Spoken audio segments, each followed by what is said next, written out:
Hello friends, आप सभी का फिर से स्वागत करते हैं हमारे चैनल पर। तो आप सभी देख रहे हैं मेरी ज़िंदगी हो तुम भाग 41। इससे पहले इस कहानी के 40 भाग अपलोड हो चुके हैं चैनल पर। प्लीज़ आप सभी लोग वो भाग ज़रूर पढ़ लीजिएगा। तो आप सब ने अब तक पढ़ा था मलंग के दादा दादी अग्निहोत्री पैलेस आते हैं, जहां वो मलंग को समझाने की कोशिश करते हैं। तो माही को देखकर उसकी दादा दादी हैरान हो जाते हैं और उसे एक्टिंग करियर के लिए रोकते हैं। तो मलंग को काफ़ी ज़्यादा गुस्सा आ जाता है और वो उन्हें घर से जाने के लिए बोल देता है। उसके दादा दादी जी गुस्से में घर से चले जाते हैं। अब देखते हैं आगे।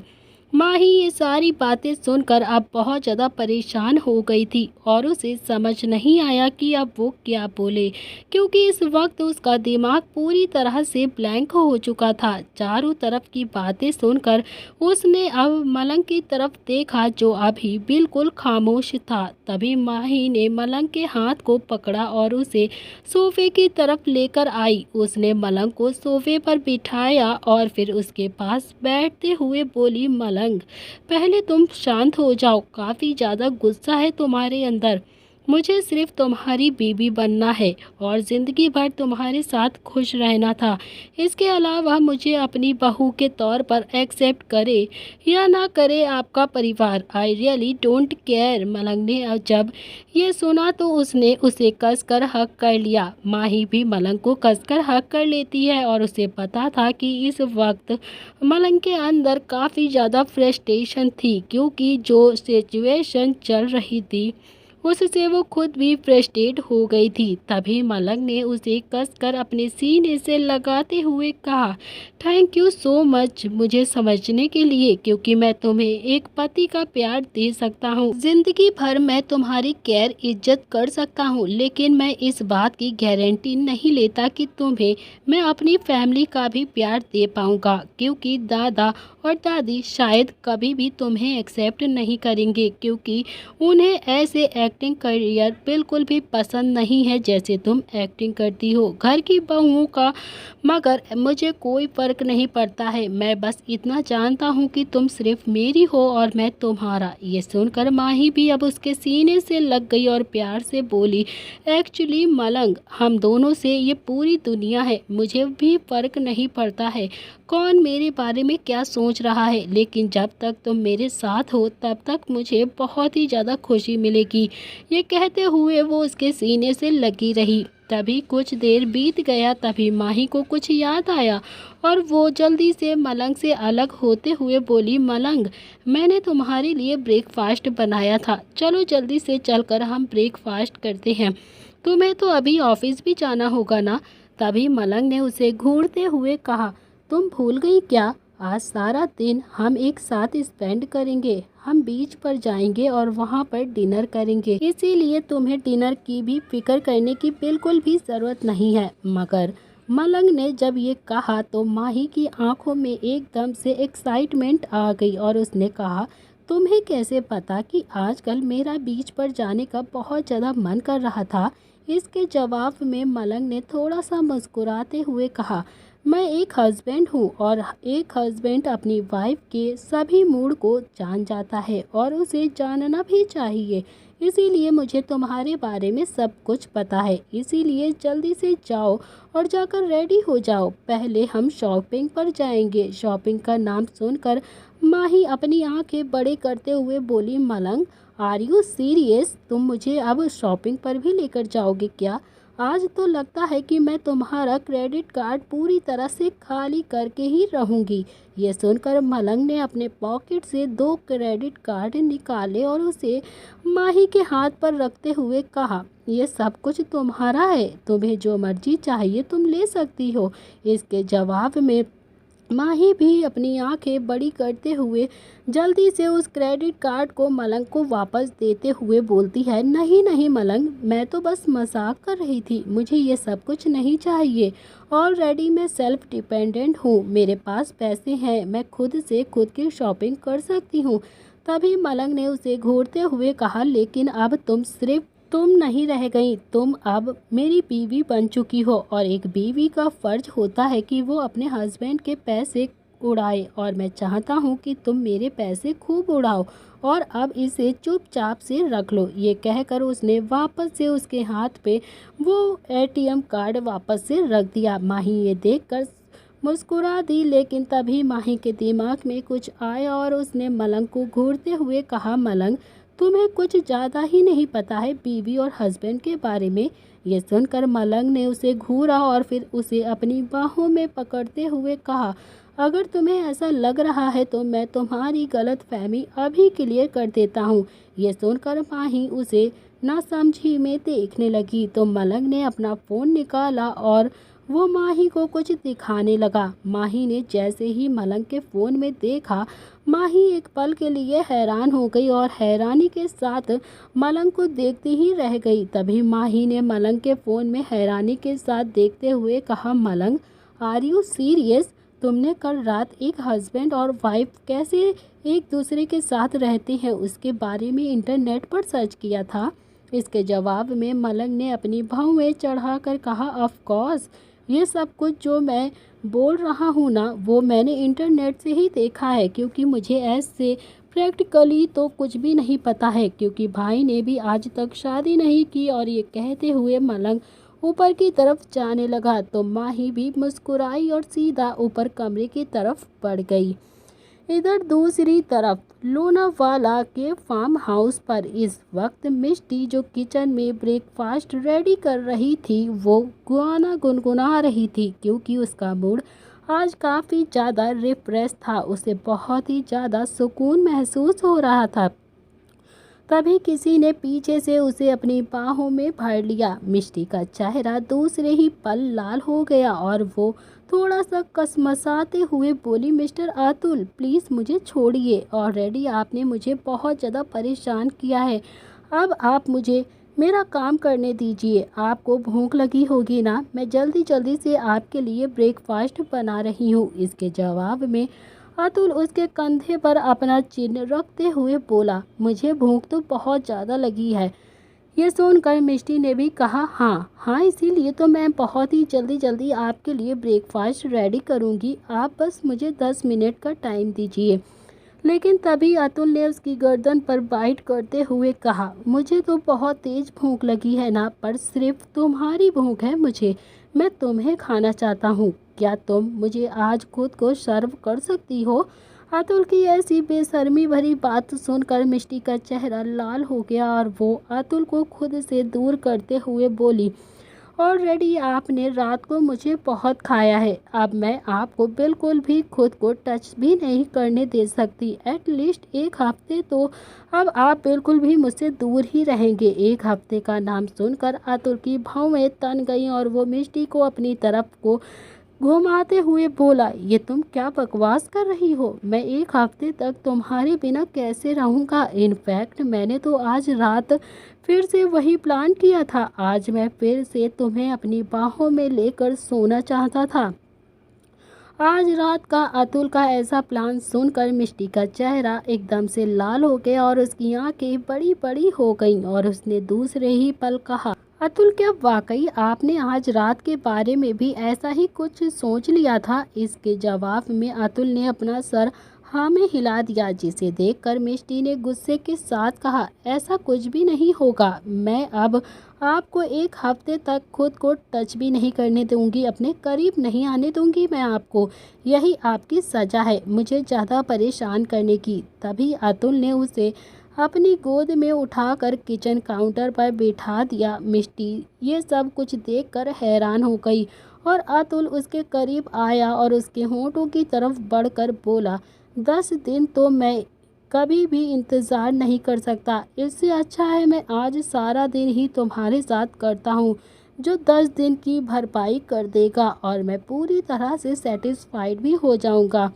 ये कहकर उसके करीब आने लगा तो वहीं मिष्टी ये सब कुछ देखकर हैरान रह गई और उसे यकीन नहीं हो रहा था कि किचन में भी अतुल उसके साथ ये सब कुछ करने की बात कर रहा था। तभी उसने अतुल को खुद से दूर धक्का दिया और बोली, अतुल मैं तो मजाक कर रही थी, आप तो सीरियस हो गए। आपको ऐसा लगता है कि मैं आपको 10 दिन तक खुद से दूर रखूंगी? बिल्कुल भी नहीं। आपको पता है ना कि मैं आपसे बहुत ज़्यादा प्यार करती हूँ और मैं आपको इस तरह से खुद से दूर बिल्कुल भी नहीं रख सकती। इनफैक्ट मैंने तो बस तीन तीन दिन का गैप लिया था। 3 दिन तो आप मुझे रेस्ट करने दे सकते हैं ना। उसकी ये बात सुनकर फिर अतुल रुक गया और फिर उसने उसे देखते हुए कहा, आर यू श्योर?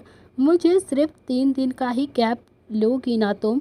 क्योंकि अगर ऐसा है तो मैं अभी तुम्हारे साथ करूँगा। ये सुनकर मिष्टी ने चिढ़कर कहा, हाँ हाँ, मैं बिल्कुल सच कह रही हूँ। 3 दिन का ही गैप ले रही हूँ मैं उसके बाद आप मेरे साथ जो मर्जी आए वो कर सकते हैं, लेकिन अभी के लिए मुझे प्लीज़ छोड़ दीजिए। ये सुनकर अतुल ने फिर उसे छोड़ दिया और फिर मिष्टी मुस्कुराते हुए ब्रेकफास्ट बनाने लगी और वो खुद में ही बड़बड़ा रही थी, अतुल भी ना जब देखो तब मुझे परेशान करते रहते हैं। रात को भी अगर मैंने इन्हें अपने मन का करने दिया होता तो पता नहीं ये मेरे साथ क्या क्या करते, लेकिन फिर भी इन्हें कम पड़ता रहता है ये सब कुछ। इधर अतुल किचन से बाहर निकल रहा था, लेकिन तभी उसका फ़ोन अचानक से रिंग हुआ। फ़ोन रिंग की आवाज़ सुनते ही मिष्टी भी अतुल को देखने लगी और अतुल ने भी अपना फ़ोन अपने पॉकेट से निकाला और उसने बिना किसी भाव के कॉल को पिक करते हुए कहा, यस डॉक्टर, बताइए। उधर से मिस्टर गुप्ता की आवाज़ आई, ऑपरेशन की सभी तैयारियां शुरू हो चुकी हैं और बहुत जल्द आपके बेटे का ऑपरेशन शुरू होने वाला है। इनफैक्ट कल शाम को ही प्रिंस का सबसे बड़ा ऑपरेशन शुरू होने वाला है। मैंने सोचा कि आप दोनों को इन्फॉर्म कर दूं, इसीलिए कल ही प्रिंस को लेकर आप हॉस्पिटल में एडमिट करवा दीजिएगा। यह सुनकर अतुल के सारे एक्सप्रेशन अब गायब हो गए थे और उसने थोड़ा सीरियस होकर जवाब दिया, ओके डॉक्टर, मैं कल ही अपने बेटे को एडमिट करवा दूंगा। एडमिट का नाम सुनकर मिष्टी के काम करते हुए हाथ एकदम से रुक गए और उसे समझ आ चुका था कि हॉस्पिटल से फ़ोन था। जल्दबाजी के साथ वो अतुल के पास आई और कॉल अब तक कट चुका था। मिष्टी ने अतुल को देखकर कहा, अतुल, क्या कहा डॉक्टर ने हमारे प्रिंस के बारे में? क्या कल ही हमें प्रिंस को एडमिट करवाना पड़ेगा? इसके जवाब में अतुल ने अपना सर हाँ में हिला दिया और बोला, हाँ, हमें कल ही प्रिंस को हॉस्पिटल में एडमिट करना होगा और उसका ऑपरेशन भी कल से ही स्टार्ट होगा। ये सुनकर अब मिष्टी थोड़ा सा नर्वस हो गई और बोली, पता नहीं क्यों पर मुझे बहुत ही ज़्यादा डर लग रहा है। ये बहुत बड़ा ऑपरेशन है हमारे बच्चे के लिए और इसी ऑपरेशन के बाद डिसाइड होगा कि मेरा बच्चा। ये कहते कहते वो रुक गई क्योंकि एक माँ होने के तौर पर उससे ये सारी बातें बोली ही नहीं जा रही थी और वो ऑपरेशन उसकी ज़िंदगी और मौत को डिसाइड करेगा। लेकिन तभी अतुल ने उसे अपनी बाहों में पकड़ा और बोला, मैंने तुमसे प्रॉमिस किया था ना कि मैं अपने बेटे को कुछ भी नहीं होने दूंगा, भले ही चाहे मेरी जान क्यों ना चली जाए। लेकिन पर अतुल अभी अपनी बात को पूरी कर पाता उससे पहले ही मिष्टी ने उसके मुंह पर अपना हाथ रख दिया और बोली, ये आप कैसी बातें कर रहे हैं अतुल? प्लीज़ भगवान के लिए ऐसी शब्द अपने मुंह से मत निकालो। आपको कुछ भी नहीं होगा, मेरा बेटा भी बचेगा और वैसे भी भगवान ने मुझे 5 सालों तक आपसे दूर रखा है और अब अगर आप मुझसे दूर जाने की बात करेंगे ना तो आपको कुछ भी हुआ ना तो मैं खुद को सजा दूंगी, लेकिन आपको कभी कुछ नहीं होने दूंगी। ये सुनकर अतुल मुस्कुराया और बोला, क्या इतना ज़्यादा प्यार करती हो तुम मुझसे? मिष्टी ने अपना सर हिलाया और बोली, हाँ, खुद की जान से भी ज़्यादा प्यार करती हूँ मैं आपसे। तभी अतुल नीचे झुका और उसके माथे पर किस करते हुए बोला, मैं भी तुमसे बहुत ज़्यादा प्यार करता हूँ और हमेशा करता रहूँगा।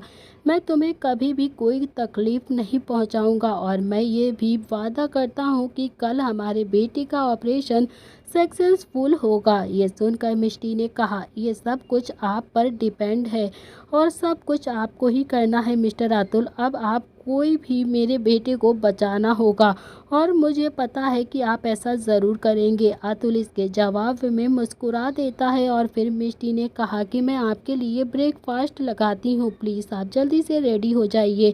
इसके बाद अतुल डाइनिंग एरिया की तरफ चला गया और मिष्टी भी वापस किचन में आ गई। इधर दूसरी तरफ एक हॉस्पिटल में इस वक्त काशवी वार्ड के बाहर खड़ी हुई रो रही थी। उसकी आंखों में आंसू थे। अंदर उसकी मां इस वक्त एडमिट हुई थी। काशवी की आंखों से लगातार आंसू गिरे जा रहे थे और वो अपनी मां को देखकर धीरे से बोलती है कि मॉम, मुझे माफ़ कर दीजिए। शायद मैं आपकी अच्छी बेटी नहीं बन पाई। मैं आपका इलाज सही से नहीं करवा पाई। ये कहते हुए उसकी आंखों से अब लगातार आंसू गिरने लगे थे।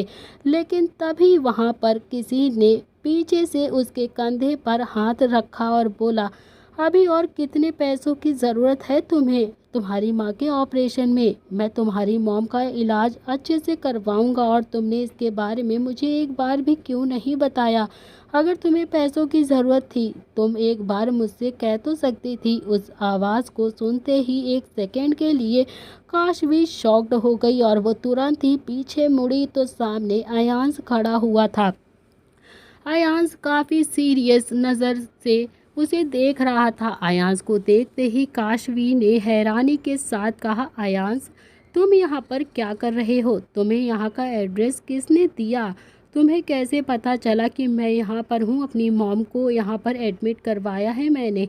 इसके जवाब में अयांश ने थोड़ा सा गुस्से से कहा कि तुम्हें क्या लगता है कि तुम मुझे कुछ बताओ कि नहीं तो मुझे पता नहीं चलेगा? एक बात बताओ, तुम मुझे इतना गलत क्यों समझती हो? तुम मुझे, तुम्हें क्या लगता है कि मैं दुनिया का सबसे बड़ा और सबसे घटिया इंसान हूँ? ये सुनकर काशवी ने गुस्से के साथ कहा, क्योंकि तुम हो, बुरे इंसान ही हो तुमने मेरा इस्तेमाल किया है। तुमने मुझे फिज़िकली टॉर्चर किया है और फिज़िकली टॉर्चर मैं बिल्कुल भी बर्दाश्त नहीं कर सकती हूँ अब। इसीलिए मैंने तुमसे कभी कुछ नहीं बताया।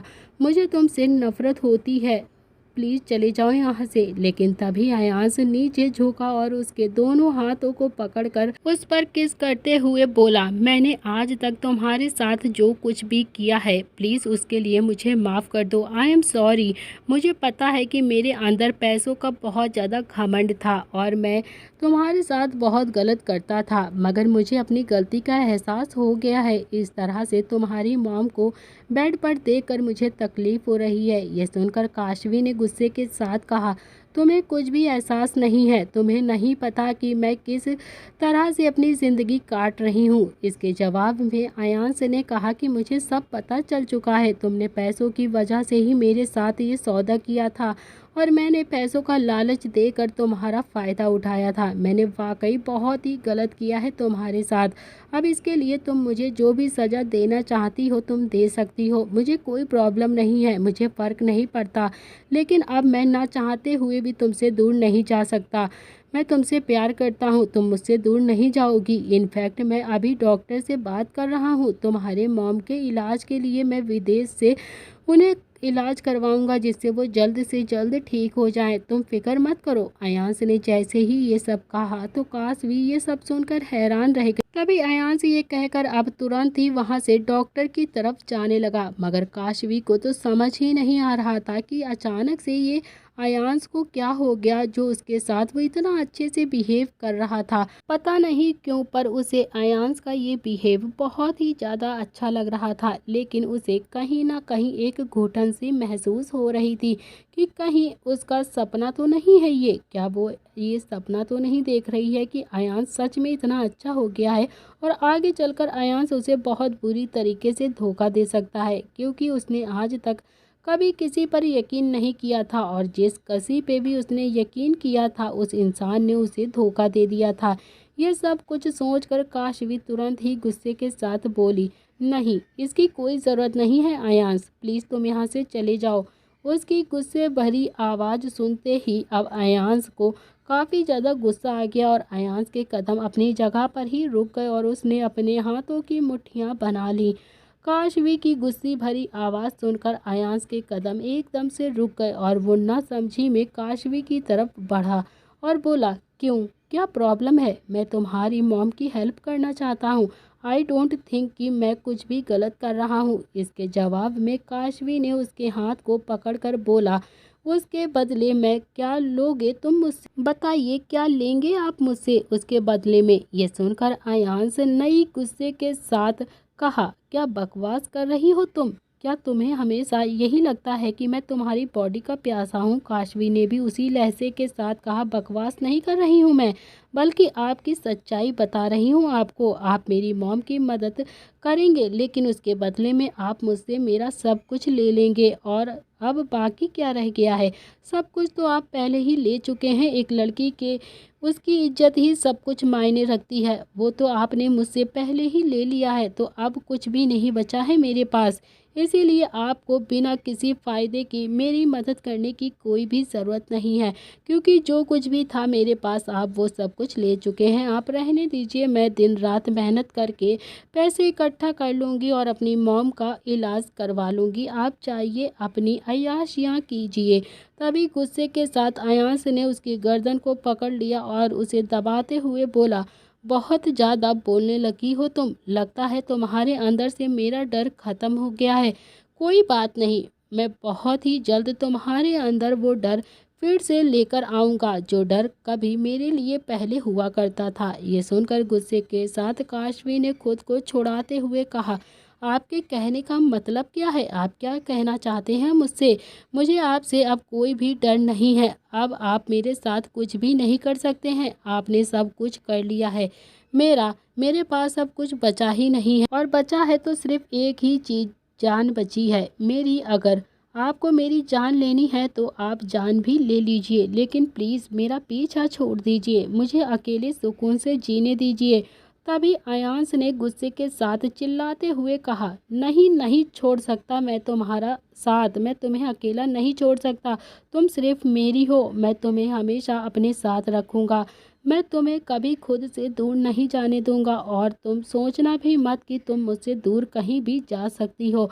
और जहाँ बातें रहीं तुम्हारी मॉम की, तो मैं बहुत ही जल्द उनका इलाज करवाऊंगा और उनको ठीक करवाऊंगा। अब सीधे वहाँ से वो डॉक्टर की तरफ बढ़ गया। इधर काश भी बस हैरानी के साथ अयांश को ही देखती रह गई, और उसने दूसरे ही पल गुस्से के साथ कहा, मुझे नहीं पता कि आप इसके बदले में मुझसे अब क्या चाहते हैं, जो आप अपना फ़ायदा लेकर यहाँ पर आए हैं, लेकिन मुझे आपकी मदद नहीं चाहिए।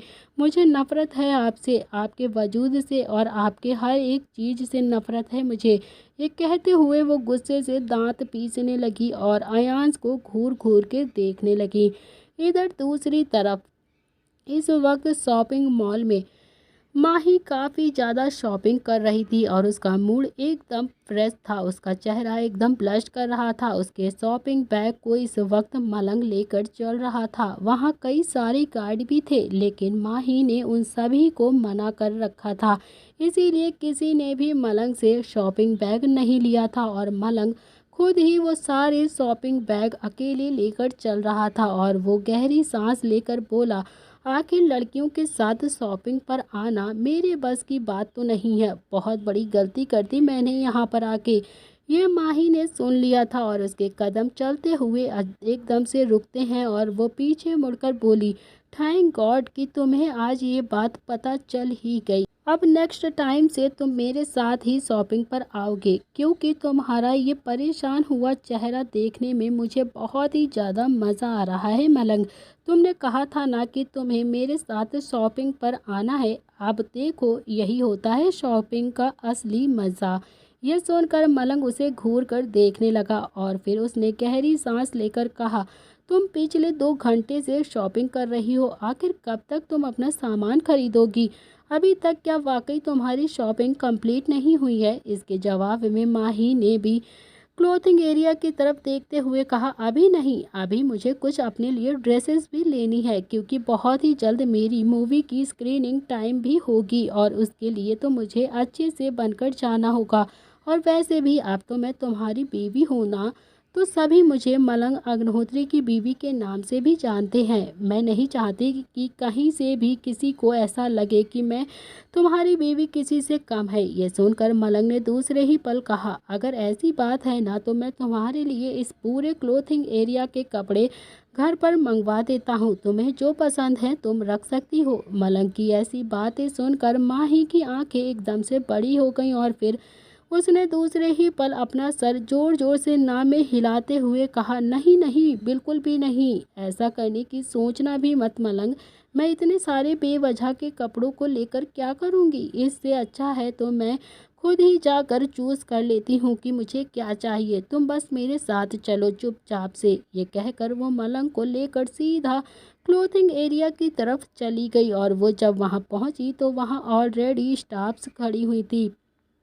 स्टाफ को देखकर माही ने मुस्कुराते हुए कहा, मुझे स्लीवलेस गाउन दिखाइए। स्लीवलेस गाउन का नाम सुनकर स्टाफ ने तुरंत ही अपना सिर हिलाया, लेकिन मलंग की भौहें तन गईं और वो माही की तरफ मुड़ा और बोला, क्या कहा तुमने? क्या तुम स्लीवलेस ड्रेस पहनोगी? इसके जवाब में मलंग ने उसे घूरते हुए देखा तो माही ने भी सर हिलाते हुए कहा, हाँ हाँ, लेकिन इसमें क्या प्रॉब्लम है? तुम बेवजह बकवास कर रहे हो, ठीक है?